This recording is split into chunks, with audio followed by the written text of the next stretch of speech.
La puissance de la PNL au service des gestions de relations qui sont parfois compliquées, notamment quand on est policier par exemple, ou qu'on a une autorité particulière, policier, gendarme, etc., qu'on soit pompier aussi et qu'on a affaire à des situations où les gens sont un peu tendus et que votre relation elle va beaucoup jouer, que vous soyez un professeur avec ses élèves, que vous soyez un manager, un coach, mais aussi un avocat, un responsable d'unité de travail, que vous soyez dentiste avec votre équipe ou que vous soyez juriste dans le cadre d'un service, quelles que soient les situations, il y a un moment donné, vous allez voir, votre enjeu relationnel va avoir beaucoup d'impact dans votre vie professionnelle. C'est ça dont j'aimerais vous parler. Grâce à la PNL, on va voir comment changer ça. Alors, quelles que soient les situations dans lesquelles vous pouvez vous retrouver professionnellement, eh bien, sachez que la qualité de l'interaction peut faire une énorme différence. Et notamment quand vous avez des situations comme ça où les gens sont tendus. Ils sont très affirmatifs, ils sont très revendicatifs, et voilà, et vous sentez qu'ils sont presque en train de vous agresser.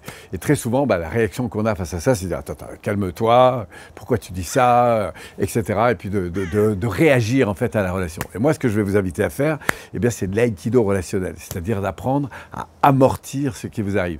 Tiens, voilà, si je suis en situation de stress, que j'entends que la personne est un peu paniquée, un peu revendicative, eh ben, j'écoute ce qu'elle me dit, je dis au fond ce qui se passe pour vous, c'est ça, c'est bien ça? Oui, c'est ça. Vous voyez, on va accueillir non seulement ce qui est dit, mais surtout ce qui est ressenti. Et on va le valider.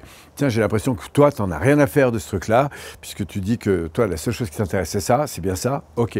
Donc pour toi, il n'y a que ça qui est important. C'est ça? Oui, c'est ça. Et surtout, je ne réagis pas. Vous voyez, je prends la réalité qui est perçue ou qui est défendue, j'écoute le ressenti qui est derrière, je reformule ce ressenti et je valide avec les personnes. Est-ce que c'est ça que tu es en train de défendre? Et là, vous allez avoir un oui, c'est ça. Et là, vous dites OK. D'accord, je comprends que pour toi, c'est ta réalité, je comprends que pour toi, c'est ce que tu défends, je comprends que pour toi, c'est ce qui est important.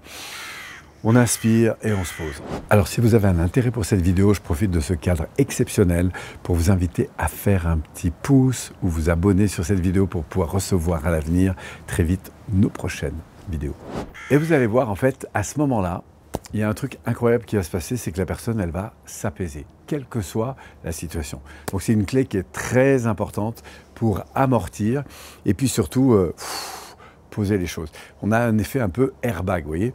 Et du coup, le fait d'avoir nommé ce que la personne défend, le fait d'avoir nommé ce qu'elle ressent et le fait d'avoir reformulé cette réalité neurophysiologique, eh bien, vous allez voir, la personne s'apaise et vous n'êtes pas en train de dire que vous êtes d'accord avec, vous êtes juste en train de lui dire, voilà ce qui se passe pour toi. C'est bien ça? OK. On se pose. Et là, vous allez voir, il y a un facteur de reconnaissance et de considération qui va tout de suite grimper. Et tout de suite, ça va mettre la relation à un autre niveau. En tout cas, c'est la première grande étape. Commencez par expérimenter ça. Sachez qu'après la suite, c'est d'orienter sur des solutions. Donc, selon toi, comment on peut avancer avec ça? Parce qu'évidemment, vous aurez envie de réagir là encore, mais la phase 2, ça va être vraiment d'orienter la personne sur des solutions, mais ce sera l'objet d'une prochaine vidéo. Pour l'instant, expérimentez ça déjà, et puis faites-moi part, si vous avez déjà eu cette expérience-là, de me dire en fait qu'est-ce que ça a permis dans votre interaction professionnelle. On se retrouve très bientôt pour une prochaine vidéo. Si ça vous plaît, mettez-moi un like, éventuellement abonnez-vous pour la prochaine vidéo et de temps en temps on vous met des liens aussi qui vous donnent l'occasion de participer à des webinaires qui sont gratuits. Donc n'hésitez pas à aller voir dans le texte de la vidéo, ce qui permettra peut-être d'aller plus loin ensemble. Merci encore pour votre curiosité et au grand plaisir de vous retrouver sur une prochaine vidéo.